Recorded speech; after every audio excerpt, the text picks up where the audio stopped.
27 மேலெழுதிய நடவடிக்கை கிரமங்களுக்கு அனுசரித்து நடப்பவர்களை மட்டுமே நாம் கவனிக்கின்றதாகும். அல்லாதவர்களை பற்றி நமக்கு யாதொரு சிரத்தையோ சிந்தனையோ இல்லை. 28 சித்தவித்தை அப்பியாசாலயம் என்கிற பெயரில் ஒரு ஸ்தாபனம் சமாஜத்தின் கீழ் நடத்துவது கூடாது. இப்பொழுது சமாஜத்திலுள்ள உறுப்பினர்களையும் அந்தந்த சமயத்தில் சமாஜத்தில் வந்து சேருகின்ற உறுப்பினர்களையும் மட்டுமே உத்தரவாதத்துடன் நிர்வகிக்க முடியும்.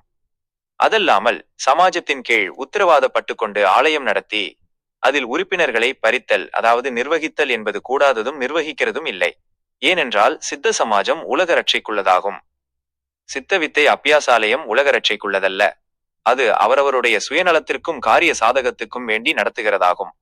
ஏனென்றால் சித்தவித்தை அப்பியாசாலயக்காரர்கள் அவரவர்கள் தம்மில் யாதொரு ஐக்கியமும் இல்லாமல் அவரவர் சொந்த காரியம், சொந்த வேலை, சொந்த வியாபாரம், சொந்த குடும்பம், சொந்த சொத்து என்ற விதத்திலாகும் அவர்களுடைய நடவடிக்கைகள்.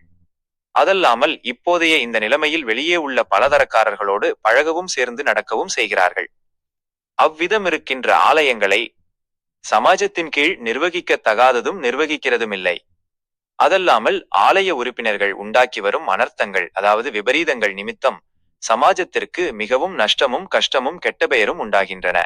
அதுவுமல்லாமல் நாம் சித்தவித்தை அப்பியாசாலய உறுப்பினர் என்று சொல்லி வாரத்தில் ஒரு தடவையோ அல்லது மாதத்தில் 1-2 தடவையோ வந்து அரை மணி நேரம் ஜெபித்து விட்டு போகிறார்கள். மற்ற சமயங்களிலெல்லாம் அவரவருடைய சொந்த காரியங்களுக்கு போகிறார்கள். இவ்விதத்திலாகும் ஆலய உறுப்பினர்களுடைய நிலைமை இருக்கிறது. அதனால் சமாஜத்தின் கீழ் ஆலயம் நிர்வகித்தல் என்பதை எடுத்துவிட்டோம். சமாஜத்தை மட்டுமே நிர்வகித்து நடத்துகிறதாகும்.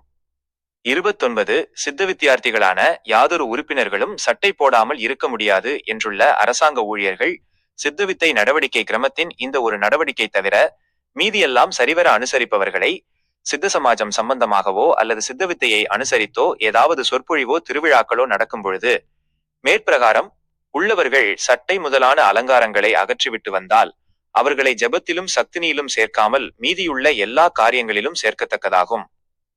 29 சித்த வித்தியார்த்திகளான உறுப்பினர்கள் அரசாங்க ஊழியர்களாக இருந்தால் அலுவலக இடத்திற்கு போய் சேர்ந்து அலுவலக நேரம் வரையில் அவர் சட்டை முதலியவை அணிந்து அலுவலக நேரம் முடிந்தவுடன் சட்டை முதலான அலங்காரங்களை அகற்றி நடப்பவர்களாக இருந்தால் அவர்களை ஜபத்திலும் சக்தினியிலும் சேர்க்கத்தக்கதாகும்.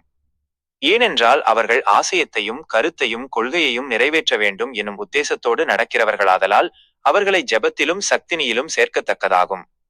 அதல்லாமல் அரசாங்கத்திலிருந்து இஷ்டத்திற்கு அனுசரித்து விருப்பப்படி உடைகள் அணிந்து வரலாம் என்று உத்தரவு உண்டாகும் வரை இந்த நியமம் பாத்தியப்படுவதாகும்.